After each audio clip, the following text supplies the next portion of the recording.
Mr. Handyman provides maintenance and repairs to homes and businesses throughout Lake, Marion, and Sumter County. We are a customer service-based business, and I'm here to talk about sales and customer service, mainly because the two are connected. One cannot happen without the other, and vice versa, depending how you look at it. So you've got branding, and you've got a marketing plan, and your reputation is good, and your social media is where it needs to be. Somewhere along the line, you're going to go back old school and sit in front of somebody and talk to them. Hear, hear. Thank you. And what you're going to do is you're going to have to discuss with them your products and your services. But what we're going to do today is take the assumption that they know, because of all the other avenues, they know what your products or services are. And so what you need to do is learn about the customer. And so my 3 points are relatively simple. The first, when you're with a customer, is don't sit there and jam your product or your service down their throat. Listen to them. Find out who they are. Who is the customer? Who's the person you're talking to? Are they a buyer? Are they concerned? Do they have worries?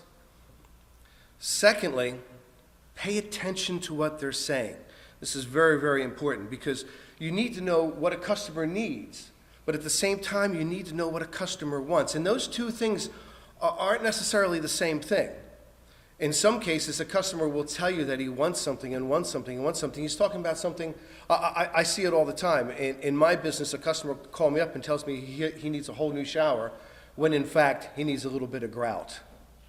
So what you need to do is really interface with the customer and understand where that customer sits in his requirements in general, both wants and needs.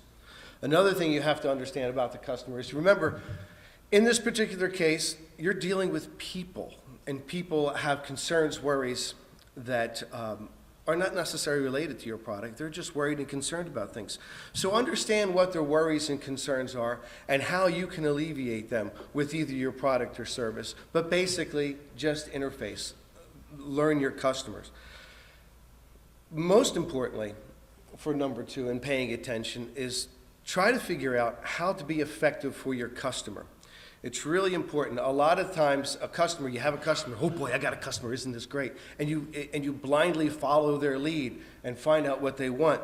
You don't necessarily have to do that. You have to understand what their request is, and you have to work with the customer. You have to respond, and most importantly, consult with the customer and understand that your products and this customer need to match and need to match well. Otherwise, all that other stuff falls apart because you sold them something they didn't want.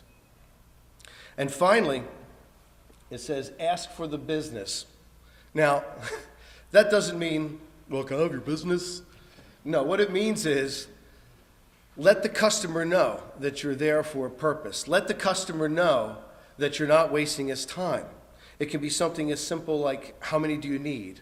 Or when can we get started? That's the one I use all the time. If I'm talking to a customer and they need a project done, when can we get started? I want your business. I want to work with you.